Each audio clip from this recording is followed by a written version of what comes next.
juntos na Seara com o pastor Alcione Tadeu. Lucas 15, nós vamos ler a partir do versículo de número 11.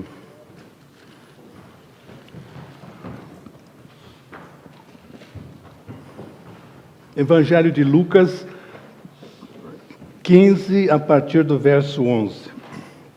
Jesus continuou: um homem tinha 2 filhos. O mais novo disse ao seu pai: Pai, eu quero a minha parte da herança. Assim ele repartiu sua propriedade entre eles. Não muito tempo depois, o filho mais novo reuniu tudo o que tinha e foi para uma região distante. E lá desperdiçou os seus bens vivendo irresponsavelmente. Depois de ter gasto tudo, houve uma grande fome em toda aquela região e ele começou a passar necessidade. Por isso foi empregar-se com um dos cidadãos daquela região, que o mandou para o seu campo a fim de cuidar de porcos. Eles desejavam encher o estômago com as vagens de alfarrobeira que os porcos comiam, mas ninguém lhe dava nada. Caindo em si, ele disse: Quantos empregados do meu pai têm comida de sobra, e eu aqui morrendo de fome?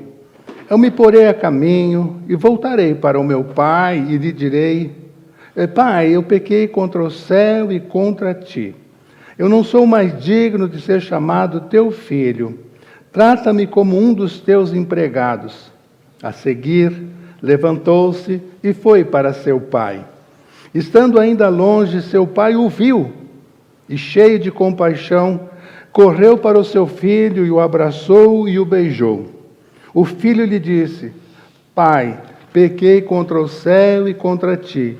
Não sou mais digno de ser chamado teu filho. Mas o pai disse aos seus servos: Depressa, tragam a melhor roupa e vistam nele. Coloquem um anel em seu dedo e calçados em seus pés. Tragam um novilho gordo e matem-no. Vamos fazer uma festa e alegrar-nos. Pois este meu filho estava morto e voltou à vida. Estava perdido e foi achado. E começaram a festejar o seu retorno. Por quê? O filho pródigo, porque esse rapaz voltou para casa. É sobre isso que eu quero conversar com vocês alguns minutos agora. Porque o filho pródigo volta para casa. Diz o texto: chegou para o pai, pediu a parte da herança ao pai, o que era uma grande ofensa naqueles tempos, naquela cultura. A herança só era dividida depois do pai morto. Antes do pai morrer, eu quero a minha parte. Tem problema? Não tem problema. O pai fez o cheque na hora. Está aqui, ó. Sua parte, 50%, pode levar. Pode ir. Mas nós lemos no decorrer do texto que um dia esse homem, esse jovem volta. Por que ele volta para casa? O que levou, o que motivou ele a voltar para casa? Verso 18 diz isso: eu me porei a caminho e voltarei para o meu pai. Por quê? Meus irmãos, esse jovem, ele volta para casa porque ele tem um pai incrível. Ele tem um pai fora de série. O pai, no verso 12, faz o cheque.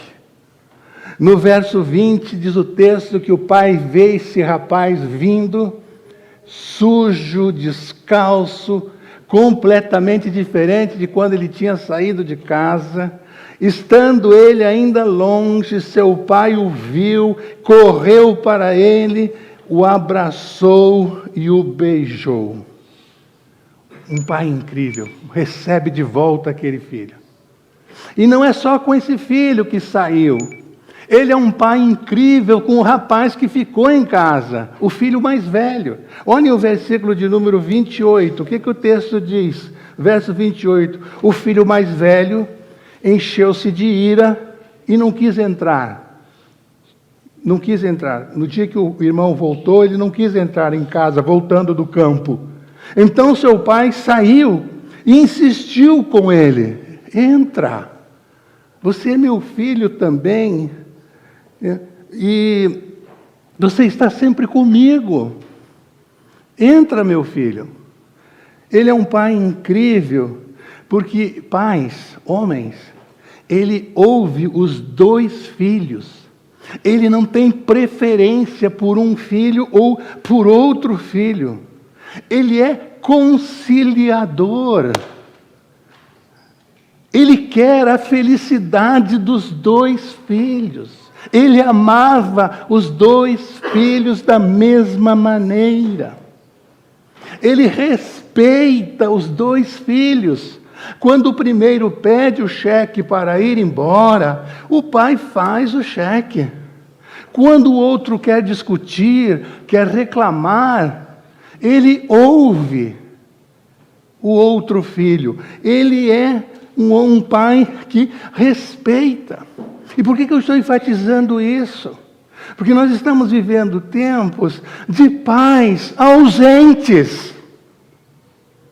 Pais ausentes. Temos aqui uma grande lição em relação a isso.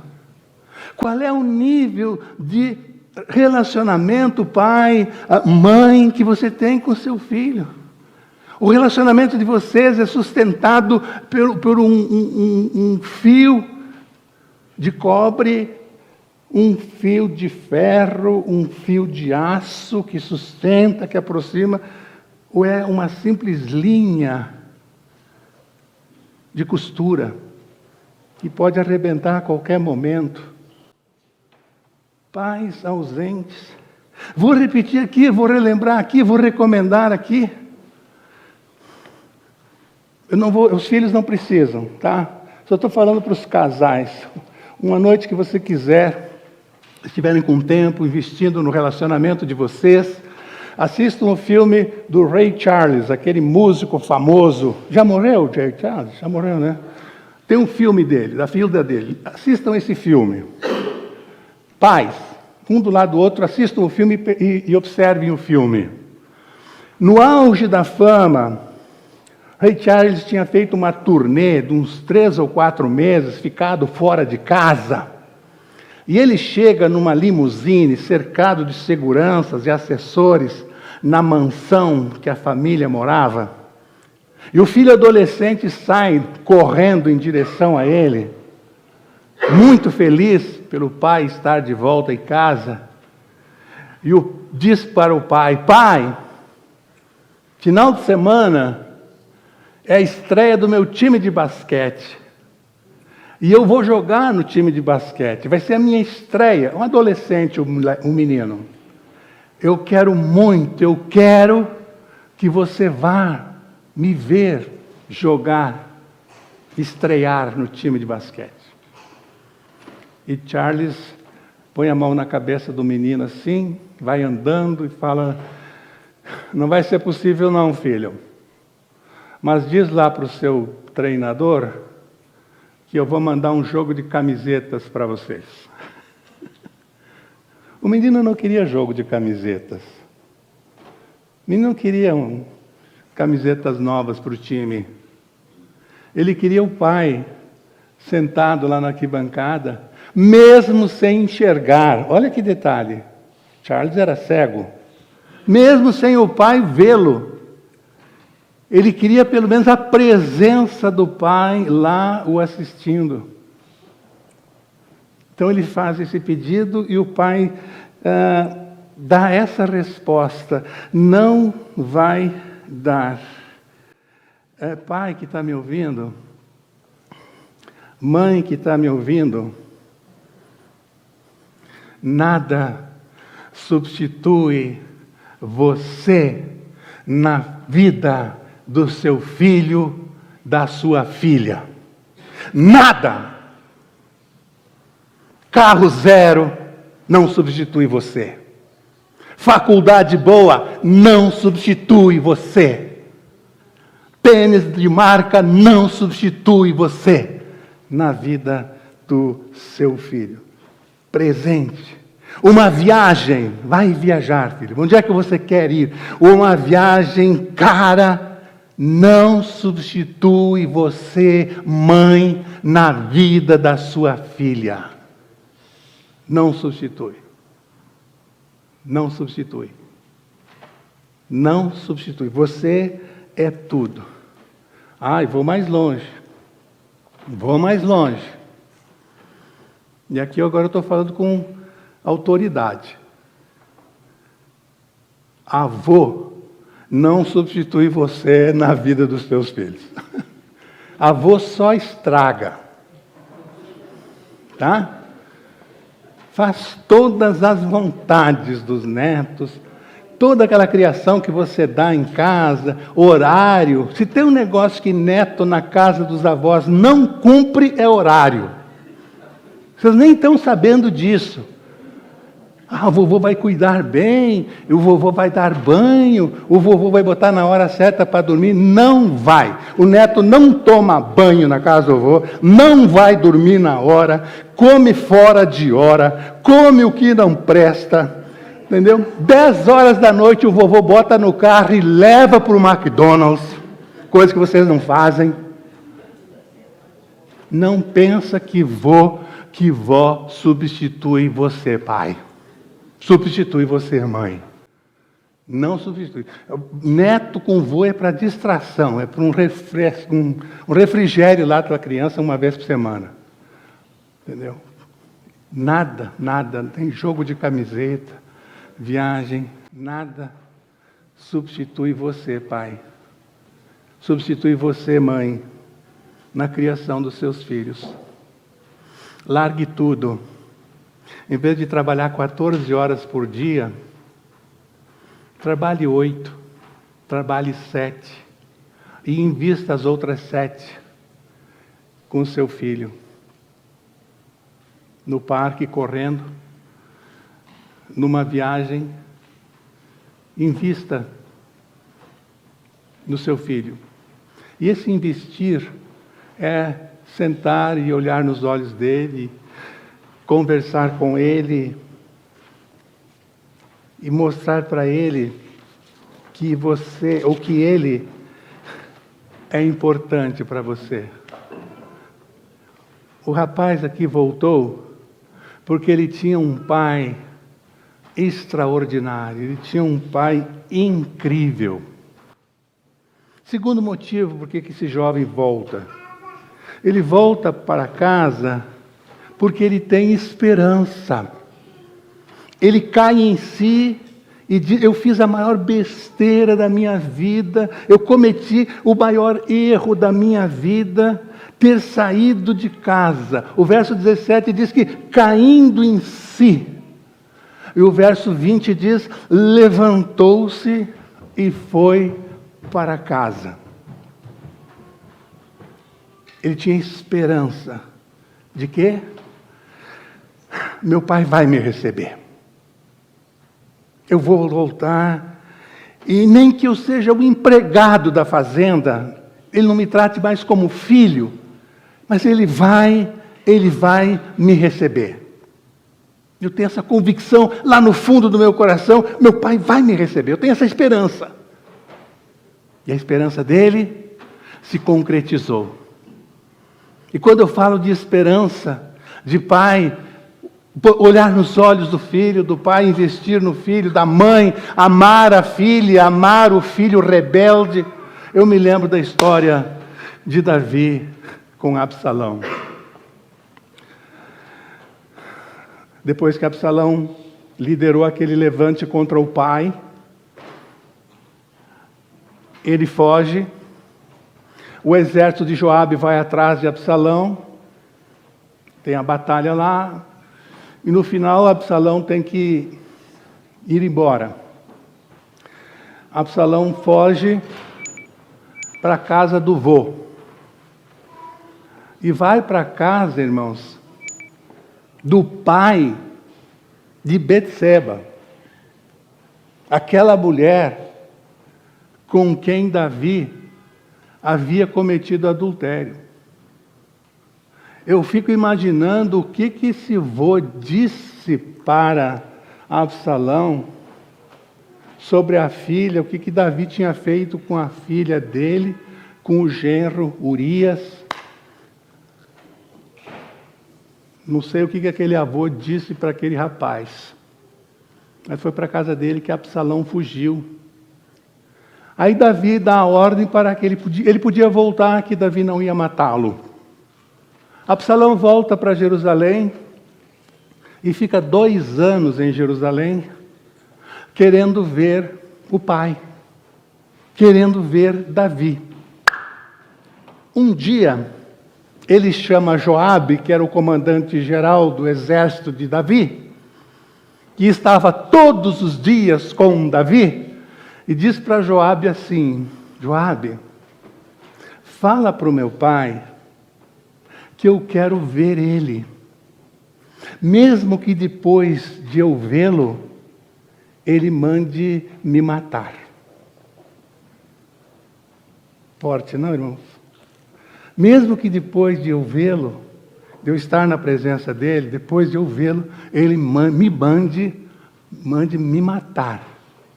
Não tem problema, mas eu preciso ver o meu pai. Ele tinha esperança de ver, ele queria, apesar de todo o erro que tinha cometido, de se encontrar com o pai, de estar com o seu pai. É a mesma esperança desse jovem aqui. Meu pai vai me receber de volta, nem que seja para ser empregado da fazenda. Esse jovem volta, meus irmãos, porque ele tem naquela família espaço para a confissão do erro. Ele tinha um pai extraordinário. Ele tinha esperança que esse pai ia recebê-lo. E ele sabia que ele ia ter espaço para a confissão. Tanto que ele ensaia: voltarei e direi, pai, pequei. Ele ensaia um discurso: pai, pequei contra o céu e contra ti. Eu vou chegar lá e vou dizer isso para o meu pai. Eu vou me confessar do erro. Lá na minha casa tem espaço para isso. Lá na minha casa tem espaço para eu rasgar o meu coração. Meu pai, minha irmã, meu irmão, aonde que seu filho está rasgando o coração? Para quem ele está contando os maiores dramas do coração dele? Para quem? Se ele não puder fazer isso com você, ele vai fazer isso com o traficante ali da esquina, ele vai fazer isso na escola com um professor depravado, ele vai fazer no grupo de amigos fumadores de maconha. É lá que ele vai rasgar o seu coração, vai confessar suas lutas internas, se ele não tiver lugar em casa para confessar. Se vocês dois, pai e mãe, não tiverem estrutura para ouvir, ele vai achar um lugar para ser ouvido. Tinha espaço para confessar: pai, pequei contra ti e contra os céus. Interessante, né? Nos tribunais humanos, quando a pessoa confessa, ela é condenada. No tribunal divino, quando a pessoa confessa, ela é perdoada. Olha aí a graça, a misericórdia de Deus. Eu queria deixar essa pergunta com você, pai, mãe. Quem é a melhor amiga da sua filha? Para quem sua filha rasga o coração? Para quem? É até legal que ela rasgue o coração com a avó, que o menino abra o coração com o vô. É legal, faz bem. Mas eu volto no meu ponto. Ninguém substitui vocês, pai e mãe. E nós, pais, nós não temos ideia dos dramas, das lutas, das crises internas que os nossos filhos passam. Desde que eles completam 6 anos, desde o momento que eles vão para a escola e que o mundo começa a aparecer para eles. O momento em que eles se dão conta do que é realmente esse mundo perverso onde eles foram colocados por nós. Não pediram para vir. Por nós. Por nós. Menino bravo disse para o pai, olha a relação, olha o relacionamento. Eu não pedi para nascer. Uma discussão com o pai. Eu não pedi para nascer. A resposta do pai. Se tivesse pedido, eu não teria autorizado. E nesse nível o papo da conversa. Nós não sabemos as crises, e eles precisam esse espaço onde eles possam confessar aquilo que há de mais podre, mais sujo, mais difícil no coração deles. Eles precisam, isso está entalado neles. E se não houver espaço na sua casa, disso não se fala aqui, cala a boca. Não vem com seus problemas aqui, cala a boca, leva lá para a conselheira da escola. Vai falar com a sua mãe. Vai ler um livro sobre isso. Se você sai fora, tenha certeza, alguém está ouvindo a sua filha, alguém está ouvindo o seu filho. Tarefa que era sua, de pastorear a sua família. Pai, pequei contra o céu e diante de ti. Lá em casa tem lugar para eu falar isso. Lá em casa tem lugar para eu confessar. Esse jovem volta, irmãos, porque na casa dele tem a graça que perdoa. A graça que perdoa. Deus é o nosso maior exemplo. Deus rejeita o pecado. Deus não suporta o pecado. Ele mandou o dilúvio para punir o pecado. Não suporta o pecado. Mas Ele ama o pecador, a pessoa. E é essa atitude que nós temos que ter. Rejeitar os pecados na vida daquele filho, daquele parente, mas lembrar que ele é uma alma, que ele tem uma alma. E nós precisamos, então, ministrar o coração dele. Ministrar graça. O que é graça? É um favor imerecido. Não merecia, mas Deus derramou graça sobre nossa vida. E Deus é o nosso modelo de pai que perdoa. Aliás, o que tem de filho precisando perdoar o pai também, é louco isso, né, irmãos? No dia dos pais, a gente fala para os pais, pai, ame mais o seu filho. Pai, leve o seu filho para o futebol. Pai, você não está dando tempo para o seu filho. A gente aproveita para pegar no pé dos pais, do homem, né, dos pais. No dia dos pais, a gente devia ter um tempo de reflexão e ter misericórdia pelo nosso pai. Pobre, ele deu para a gente o que ele tinha. Não podia dar um tênis, então ele deu um tamanco, deu um quichute. Não podia, eram 10 filhos, 8 filhos. Como é que você ia receber uma palavra de amor dele, uma palavra de orientação, se ele não teve pai, era órfão? Dia dos Pais, eu estou entendendo que é um dia para a gente ter misericórdia dos pais. Para entender os dramas dos nossos pais, ministrar graça na vida deles. Na casa tinha graça que perdoa. Então ele volta.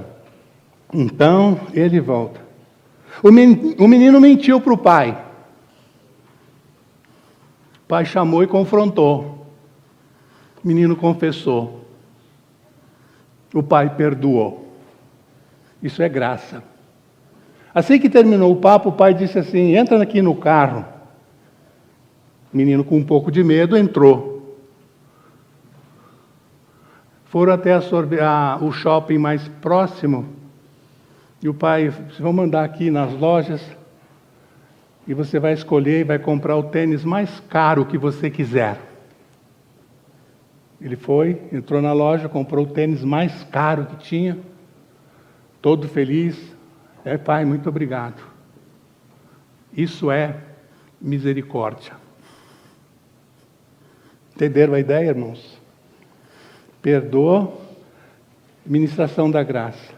Foi além do perdão, presenteou, é misericórdia. Quem faz isso, irmãos? Quem faz isso? Deus faz isso com a gente, porque a palavra de Deus diz que as misericórdias do Senhor se renovam todos os dias. Deus não se conforma em ministrar graça sobre a nossa vida. Favor que nós não merecemos. Ele não se conforma. Ele vai e ministra ainda misericórdia, além da graça. Ele sabia que na casa dele ele ia encontrar esse ambiente. Tem outra atitude que você pode ter, que o pai poderia ter. Atitude de vingança. A vingança, ela é mais natural em nós. Ela é fruto da nossa carne.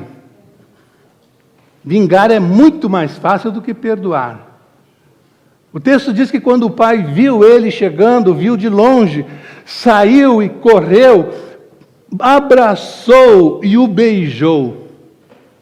Se aquele pai é um pai vingativo, um pai rancoroso, ele vai correndo para gritar: não chega aqui, cara! O que você está fazendo aqui? Some da minha propriedade! Volta! Não entra aqui. E você não entra.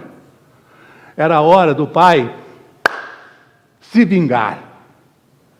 O texto diz que o pai pula no pescoço dele, não para esganar ele, mas para abraçar, beijar e celebrar. Ele volta porque na casa dele tinha graça, tinha perdão. Motivo que levou ele a voltar. E ainda, ele volta, irmãos, porque na casa tinha alegria. Na casa tinha festa. Tinha festa. Tragam o novilho gordo e matem-no. Vamos fazer uma festa e alegrar-nos, diz o pai. Vamos fazer uma festa. Irmãos, nosso lar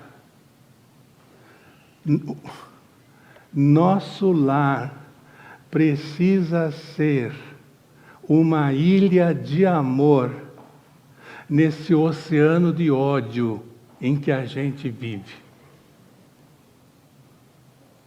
Esse mundo aí, ao nosso redor, é um oceano de ódio. Nossa casa deve ser um oásis, um lugar, uma ilha de amor. Quando seus filhos saem da escola, eles gostam de vir para casa ou gostam de ir para a casa do amigo? Tem algum problema aí. A sua esposa, marido que me ouve, Gosta de casa? Gosta de estar em casa com você e com as crianças? Gosta? Ela não suporta. Vou arrumar um trabalho para não ficar muito tempo em casa com essa gente. Ou como dizia o Chaves, né? Ou o Kiko, sei lá, gentalha. Nem lembro do Kiko. Né? Gentalha. Sua esposa, sua mãe gosta de estar em casa? É uma ilha de amor? Irmã,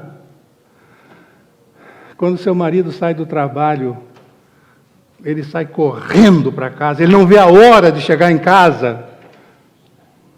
Ou ele fica fazendo hora extra, esperando que você se canse, esperando que as crianças possam ir para a cama, você possa ir dormir. Aí ele chega, ele não tem prazer. Final de semana para ele é um peso. Tem que ficar em casa. Não tem festa. Não tem alegria. É um lugar triste. Brigas, desentendimentos, mal-entendidos. Essa que é a sua casa. Esse jovem volta porque tem festa. A casa dele é um oásis. A casa dele é uma ilha de amor. Por isso que ele volta. A casa do amiguinho do nosso filho, da nossa filha, não pode ser um lugar melhor do que a sua casa. Onde mais ele goste ou ela goste de estar do que em casa com você, pai, com você, mãe. Eu não gosto de estar com vocês, eu não gosto de casa. Eu vou lá para a casa de minha amiga. Tem um problema aí.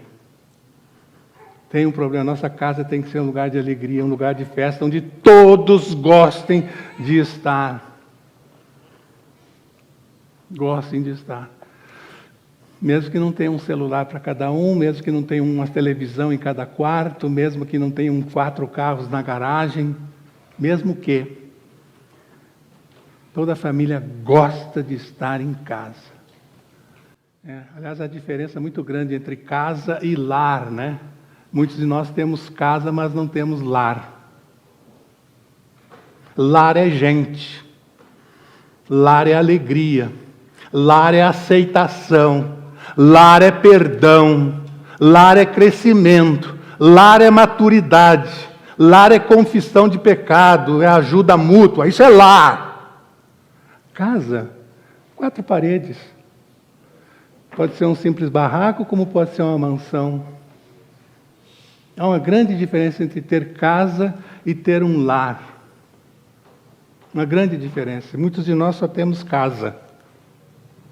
E precisamos construir um lar. E isso cabe a nós. E a gente vai conseguir isso com o Deus que nós temos. Com o Espírito Santo agindo na vida de todos. Abençoando a todos e todos sendo bênção para todos. Todos para todos. Meus irmãos, todos nós precisamos, falei de filhos aqui e tal, esposa, todos nós precisamos de um lar onde, um lar eu falei, o pai é incrível, a mãe é incrível, os irmãos são incríveis, a gente se dá bem, a gente se abraça, a gente sente falta um do outro, a gente se beija, a gente divide as coisas. Precisamos de um irmão, de irmãos que são incríveis. Nós precisamos de um lar onde haja esperança. As coisas, meu filho, vão melhorar. Marido, as coisas vão melhorar. Mulher, vamos ficar juntos, que as coisas vão melhorar. A esperança é a âncora da alma, que segura, né? Bom é ter esperança e aguardar a solução do Senhor. Nossa casa deve ter, ou deve ser um lugar onde há esperança. Meu pai vai me receber. Eu tenho essa esperança lá no fundo do meu coração, que se eu voltar, eu tenho a esperança, meu Pai vai me receber. Nosso lar é um espaço onde nós possamos confessar, rasgar o nosso coração. Precisa ser. Senão alguém vai adotar a nossa família. O salão de cabeleireiro vai adotar a nossa esposa. A fábrica vai adotar o marido. O grupinho no fim da escola vai adotar o nosso filho. Se a nossa casa não for um lugar onde se possa rasgar o coração, onde se possa experimentar a graça, o perdão de Deus, um lugar feliz, um lugar onde tem festa. Não estou falando festa no sentido de dinheiro, que nem os filhos de Jó, né, que faziam festa toda semana. Jó era rico. Não estou falando disso. Para nós basta, né, Edson, um pão de queijo com Coca-Cola, já é festa. Já é festa. É festa. É festa, todos gostam. Todos precisamos de um lar onde tem festa. Interessante que o filho mais velho, quando ouviu as músicas e as danças, não gostou. Não gostou. Tem parente nosso que não gosta de festa, não gosta de alegria. Até dentro da família mesmo. Quieto aí que a sua mãe está chegando. Silêncio aí que seu pai está chegando. Ninguém ri. Ninguém faz nada. Pro quarto, seu pai está chegando. Não pode ter festa. Carlos Drummond de Andrade tem um poema muito lindo, onde ele diz que toda casa muito arrumadinha não tem graça nenhuma. Tem que ser meio bagunçada, que é sinal que tem criança. Interessante esse poema de Carlos Drummond de Andrade. Tem alegria, tem correria, tem festa. Ainda se tiver um cachorro e 2 gatos, então tem festa. Tem festa. Tem parente que não gosta de festa. Tem marido que não gosta de casa alegre. Tem esposa que não gosta de casa alegre. Não gosta. O jovem voltou porque tinha festa na casa dele. Churrasco. Vamos matar o boi gordo. Vamos orar, irmãos? Baixe a sua cabeça e ore por sua família agora. Olhe por sua casa agora. Quem sabe você tem um filho longe. Tem uma filha que está longe. O pai ficou na varanda esperando. Com esperança. Um dia ele volta. O pai não foi atrás. Não correu atrás. Mesmo porque depois de uma certa idade não tem mais como segurar, né? Os filhos realmente caem no mundo e vão tocar a vida deles. Não tem como mais prendê-los. Um dia ele volta. Um dia Deus resolve esse problema. E aí eu vou fazer uma festa. Por que esse jovem volta? Por esses motivos.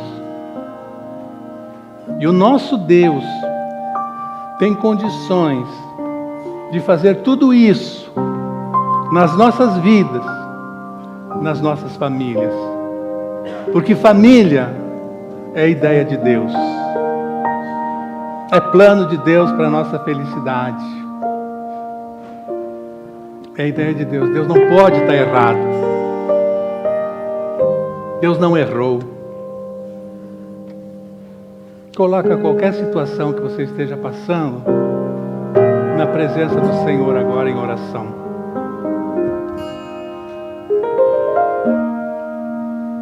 Dá esse tempo aí para você. Coloca diante de Deus em oração. Qual é o caso? Qual é o caso? É com o genro? É com o filho? É com o cunhado?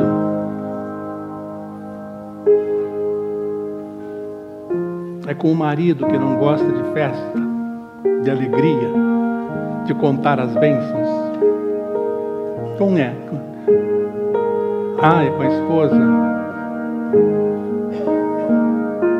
É com a esposa?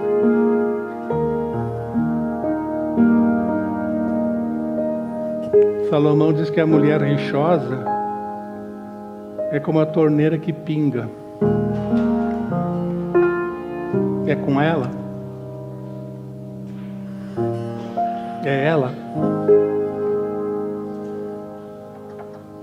Deus pode operar. Deus pode operar. Nós precisamos ter essa confiança. Nós precisamos ter essa esperança. Senão nós vamos ficar pelo caminho, vamos cair pelo caminho, vamos desistir. E a ordem da palavra de Deus para o cristão é perseverança. Perseverar.